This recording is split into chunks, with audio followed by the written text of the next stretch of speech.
Hello दोस्तों, नमस्कार। मैं हूं सरकारी गुरुजी और आप देख रहे हैं एसके सरकारी गुरुजी चैनल। आज का अपडेट बहुत ही महत्वपूर्ण होने वाला है। हमारे भारत की फाइनेंस मिनिस्टर, वित्त मंत्री श्रीमती निर्मला सीतारमण ने 2023-24 का आम बजट पेश किया है। उसमें हम शिक्षकों को क्या मिला है, क्या नुकसान होने वाला है, क्या फ़ायदा होने वाला है, इस पे हम लोग डिटेल्स चर्चा करेंगे और कैलकुलेशन करेंगे कि जो भी इनकम टैक्स के दायरे में बदलाव किया गया है, नई टैक्स रिजीम जो पहले से ही लॉन्च की गई थी, उसमें जो सुविधाएँ बढ़ाई गई हैं और छूट बढ़ाया गया है, उससे क्या शिक्षकों को लाभ होगा या नुकसान होगा? ये इस पर आधारित हमारा पूरा वीडियो होगा, तो आप पूरा देखेंगे और समझेंगे। एक-एक चीज़ कैलकुलेट करके आपको बताया जाएगा कि शिक्षकों को 50,000 का भारी नुकसान कैसे हो रहा है नई टैक्स व्यवस्था के तहत, और पुरानी व्यवस्था अगर वो अपनाते हैं तो उन्हें किस तरीके से फ़ायदा होता नज़र आता है। अंत में आप निर्णय ले पाएँगे कि हमें कौन-सा रेज़ीम अपनाना चाहिए, नई टैक्स व्यवस्था के तहत जाना चाहिए या फिर हमारे पुरानी व्यवस्था में ही रहना चाहिए। इसमें हमें फ़ायदा है, इसी विषय पे हमारा पूरा वीडियो होगा। तो वीडियो को अंत तक देखिएगा, स्किप नहीं कीजिएगा। स्किप करने पे कोई भी पॉइंट आपसे छूट सकता है और आप आगे समझने में आपको परेशानी हो सकती है। तो इसलिए आपसे रिक्वेस्ट है कि आप वीडियो को स्किप नहीं करें, पूरा देखें, समझें। अगर फिर भी समझ में नहीं आता है तो कमेंट करें, जवाब देने के लिए हम हमेशा तैयार रहते हैं। तो चलिए हम लोग चलते हैं स्क्रीन पर और देखते हैं, कैलकुलेशन समझते हैं कि क्या-क्या बदलाव किए गए हैं इनकम टैक्स के स्लैब में और नए टैक्स रेज़ीम में क्या बदलाव किया गया है, क्या छूट दिया गया है। 7 लाख इनकम पर ज़ीरो टैक्स है, किसको इसका फ़ायदा मिलेगा? क्या शिक्षकों को इसका फ़ायदा मिलेगा? चलिए देखते हैं स्क्रीन पर। बजट 2023-24 में नए स्लैब की घोषणा की गई है। जो न्यू टैक्स रेज़ीम है उसमें नए स्लैब की घोषणा की गई है। नए स्लैब में क्या है कि आपको यहाँ पे स्क्रीनशॉट में आप देख सकते हैं कि नए स्लैब में आपको 7 लाख तक की इनकम पे ज़ीरो टैक्स है, ठीक है? जैसे इसे आप समझ लेते हैं 0 से 3 लाख। 0 से 3 लाख का इनकम है, इस पे आपका टैक्स हो गया 0। उसके बाद 3 से आपका 6 लाख है, तो आपका इस पे भी टैक्स हो गया 5%। और उसके बाद 6 से 9 लाख अगर आपकी आय है, तो इस पे हो गया आपका 10%। और आपका 9 से 12 लाख है, तो इस पे आपका आय हो गया 15%। 12 से 15 लाख है, तो इस पे हो गया आपका 20%। और 15 लाख से ऊपर है, तो इस पे हो गया आपका 30%। ये नई टैक्स रेज़ीम का अनाउंस किया गया है, ये जो अभी 23-24 के बजट में बताया गया है।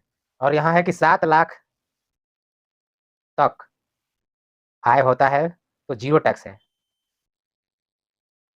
तो इसको पहले हम लोग ये समझ लेते हैं कि 7 लाख तक आय में ज़ीरो टैक्स कैसे हो रहा है?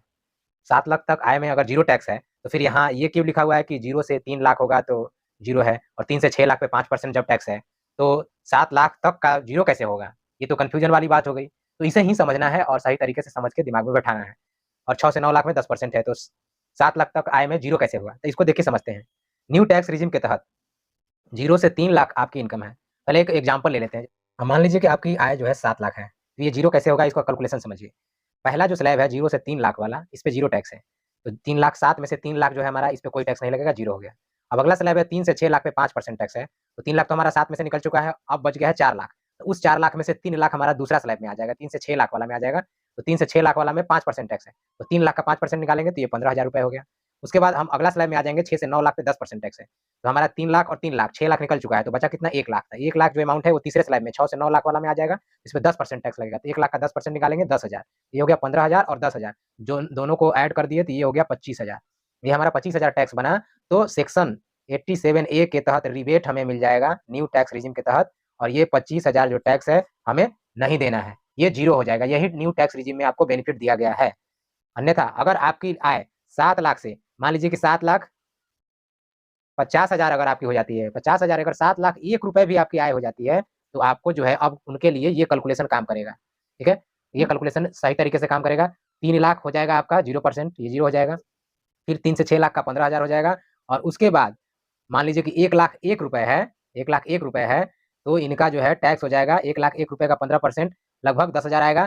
तो इनका 15,000 और 10,000, 25,000 जो टैक्स हो रहा है, ये इनको देना पड़ेगा, क्योंकि इनका इनकम 7 लाख से 1 रुपए भी ज़्यादा हो गया। अब इनको जो 87 ए का जो रिबेट है, वो नहीं मिलेगा। इसीलिए ये नया स्लैब बनाया गया है, आपको 25,000 का टैक्स देना ही होगा, जैसे ही आप 7 लाख से ऊपर जाएँगे। और 7 लाख से नीचे के लिए कोई टेंशन नहीं है, आपकी 7 लाख या उससे कम इनकम है, तो ये ज़ीरो हो जाएगा। अब हम लोग समझते हैं पुराने ओल्ड जो रिजीम थी, ओल्ड जो इनकम टैक्स हम लोग पुराना तहत भरते थे, उसमें क्या बेनिफिट था और इसमें क्या बेनिफिट है, इसको हम लोग समझते हैं। ओल्ड टैक्स रिजीम यहाँ पे आप देख सकते हैं स्क्रीनशॉट में कि यहाँ पे आपको दिखाया गया है कि उसमें क्या होता है कि 0 से 2.5 लाख, इस पे जो है कोई टैक्स नहीं लगता है। और 2.5 लाख से 5 लाख पे 5% लगता है, और 5 से 10 पे 20% है, और 10 से ज़्यादा है तो आपका 30% है। यहाँ आप समझ गए 30% हो गया। इससे पुरानी व्यवस्था में आपको टैक्स ज़्यादा लग रहा है, ज़्यादा टैक्स लग रहा है। ज़्यादा टैक्स लग रहा है तो इसमें होता क्या है कि इसमें आपको जो बहुत से डिडक्शंस मिलते हैं, बहुत से छूट आपको मिलते हैं।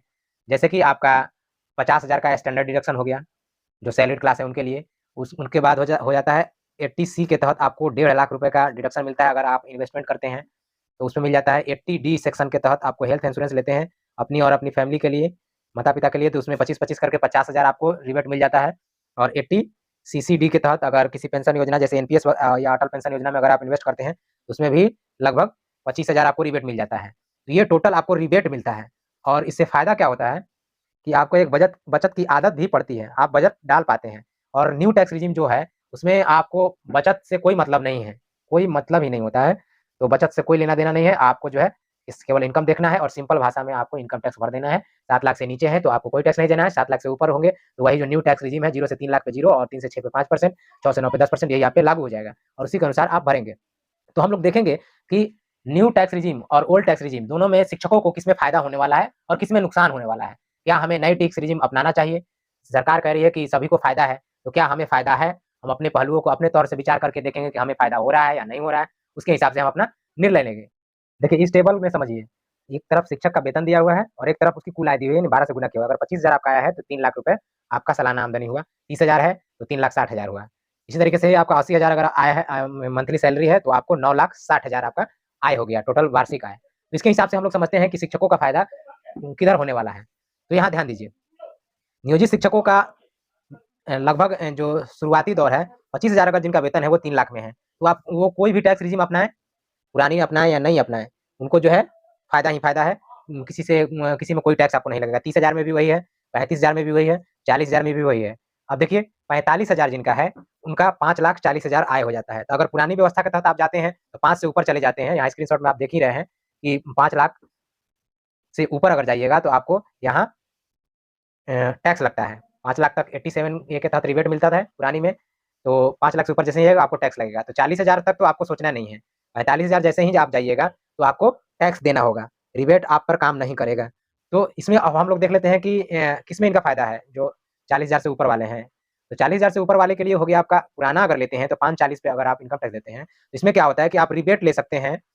आप करीब-करीब 2 लाख रुपए का आपको, अगर होम लोन लिए हैं और सालाना उसका इंटरेस्ट पे कर रहे हैं, अगर सालाना आप 2 लाख इंटरेस्ट पे किए हैं, तो वो आप इस आय में से घटा सकते हैं। उसके बाद 1.5 लाख आप 80C के तहत इन्वेस्टमेंट कर सकते हैं, एलआईसी हो गया, पीपीएफ हो गया, इसमें इन्वेस्टमेंट करते हैं तो आपका 1.5 लाख इसमें से और घट जाएगा। और हेल्थ इंश्योरेंस लिए हुए हैं तो 25-25, 50,000 उसमें से अलग घट जाएगा। उसी तरीके से 80सीसीडी है, एनपीएस है तो 25,000 घट जाएगा। तो जो भी आप लिए हुए हैं इसमें आप घटा सकते हैं।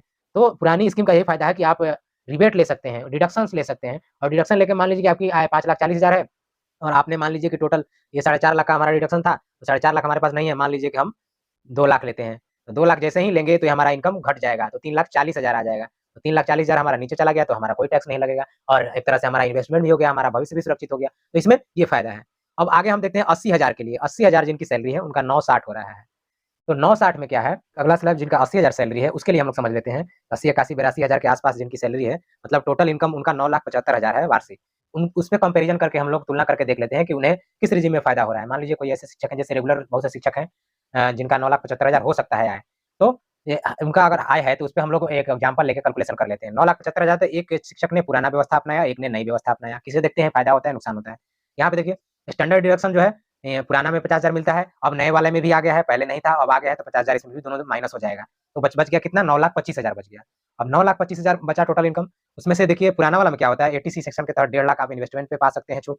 उसके बाद 80D है हेल्थ इंश्योरेंस, मेडिक्लेम इंश्योरेंस के लिए आपका 50,000 मिल जाएगा। 80CCD के तहत पेंशन योजना एनपीएस में अगर इन्वेस्टमेंट तो 25,000 लगभग इसमें मिल जाता है। अगर होम लोन आप लिए हुए हैं और उसका इंटरेस्ट पे कर रहे हैं, तो जो इंटरेस्ट दे रहे हैं, इंटरेस्ट अमाउंट पर मैक्सिमम 2 लाख तक आप डिस्काउंट रिबेट पा सकते हैं, रिडक्शन ले सकते हैं। तो मान लीजिए कि जिसका होम लोन नहीं भी है, वो 2,25,000 का डिडक्शन पा सकता है 9,25,000 में, और जिसका दोनों है तो वो 4,25,000 का डिडक्शन पा सकता है। तो जिसका दोनों है तो उसको मान के चलते हैं कि 4,25,000 उसने डिडक्शन पाया, तो 9,25,000 में से 4,25,000 हम घटा दिए तो कितना बच गया, टोटल इनकम 5 लाख, 5 लाख बच गया। अब इसमें तो कोई डिडक्शन है ही नहीं, तो यहाँ बच गया 9,25,000, 9,25,000 ही यहाँ पर बच गया है।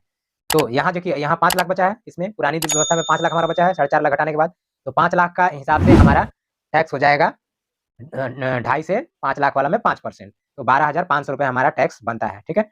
और इसमें क्या हो जाएगा कि आपका 9,25,000 आपका इनकम हो रहा है। तो इसमें आप स्लैब में चले जाएंगे, चौथे स्लैब में 9 से 12 लाख तक वाले में, तो 0 से 3 पे 0 हो जाएगा, 3 से 6 पे 5%, 6 से 9 पे 10% और 9 से 12 पे आपका 15%।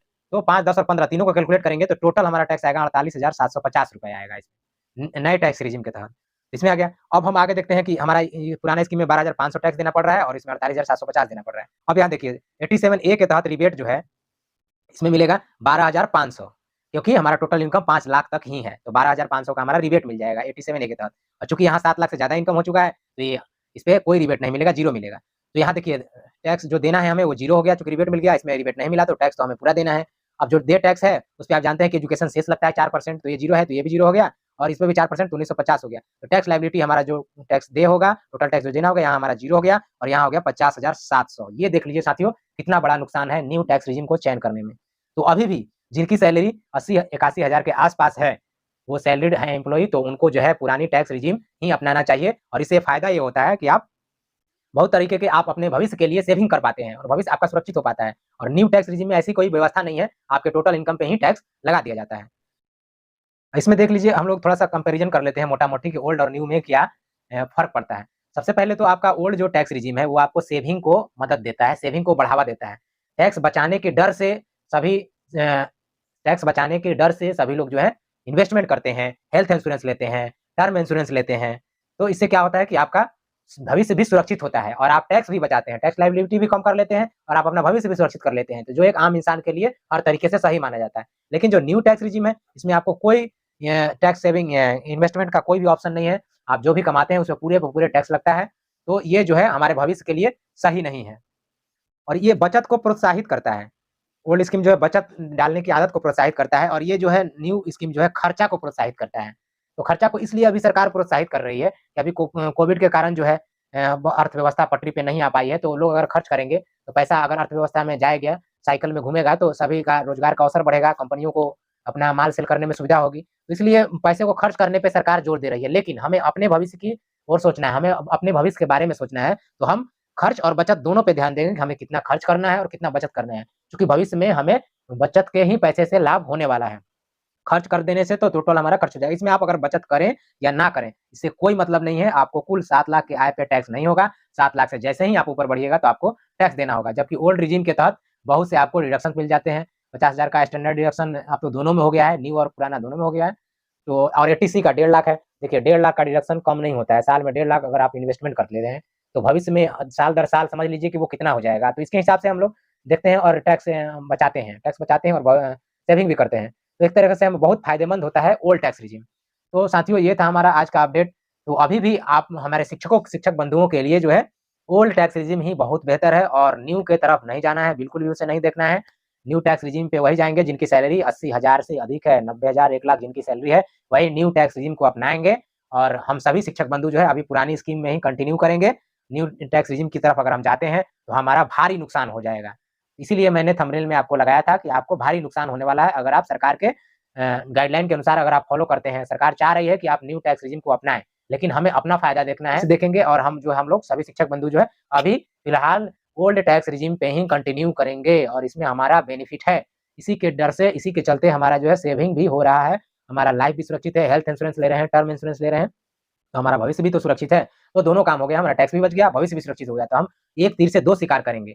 तो साथियों ये था हमारा आज का अपडेट। वीडियो अच्छा लगा हो तो लाइक कर दें, चैनल को सब्सक्राइब कर लें, बेल आइकन को ऑल पे दबा लें और वीडियो को अधिक अधिक शिक्षकों तक शेयर करें ताकि सभी लोग इसको समझ पाएं। इसके सरकारी गुरुजी चैनल पर आकर वीडियो देखने के लिए आपका बहुत बहुत धन्यवाद।